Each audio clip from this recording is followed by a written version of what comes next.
it would be very great and personal to, if you could say a few words about the law, modularly. By I mean that we would take 5 or 10 minutes out of it, and many times of this 5-minute blocks, and we would publish them. Say if you talk for 50 minutes, then in 10 5-minute blocks, and publish one each week, so they get to know a little bit more of all of this, of why is it important, why is it that brings them to something more than they have already read. If I read all of your books, why should I read this, etc., etc. Right. Do you want to do it under a question and answer format, or do you want me to talk non-stop? Well, if possible, I would start with you talking, and then if any of us feel that there is something critical that we missed, then we would just ask that. But if you could really get in the flow, I want them to see that energy of all this coming out. Okay, fine, all right. Are you ready?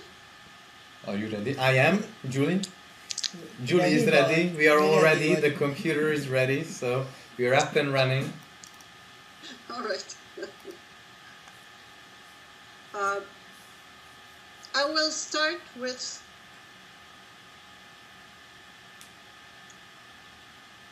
I want to say that this booklet on the law is the one that is the most important for me.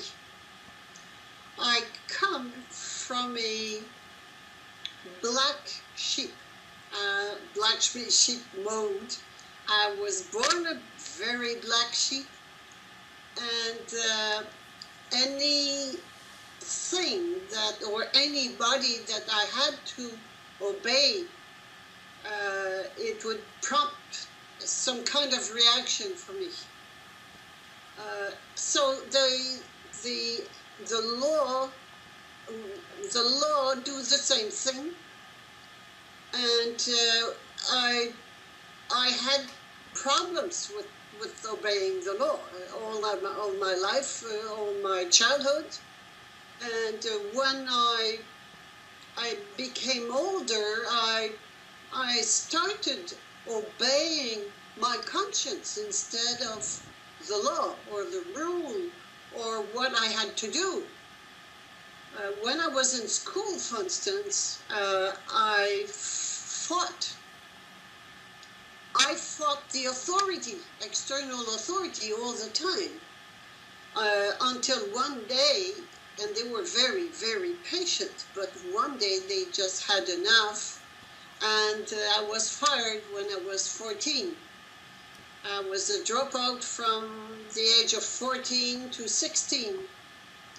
I worked for a couple of weeks, realized that I would never do that in my life, to work from 9 to 5 like everybody. You take the bus at the same time as everybody else, you come back home at the same time, you do this, you go for lunch at the same time, so the roads are crowded, the sidewalks are crowded, there's always a crowd. Well, 2 weeks were enough for me to realize that that's not what I wanted in life. So I did other little jobs, but it just didn't mean anything to me. I finally decided that, well, better get a diploma, and then I will be my own boss, my own master, my own boss. Yeah. And I can do what I want. So that's why I went back to school and got the diploma as a medical doctor. My parents were, my father was in the pharmaceutical industry, and medicine is what I knew, so that's the diploma I got. And when I practiced, then I started practicing medicine, and I believed in medicine when I graduated from medical school. I just believed it 100%. I thought that everybody would be in perfect health by year 2000. So I was a little bit wrong, but it turned out not to be what I thought. But I started, you know, I'm a person who always question. I always question things. And when something doesn't make sense, I go deeper into what's going on there. What's wrong?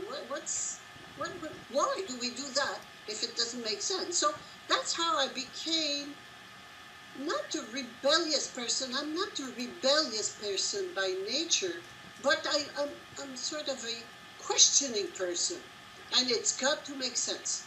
If it doesn't make sense, there's something wrong, I have to understand and find out. So that's how I find out lots of things in medicine, and that I finally understood the system. It took me, at last I understood the system. It took me 20 years to understand the system. And when it became clear to me, I wrote the book, The Medical Mafia.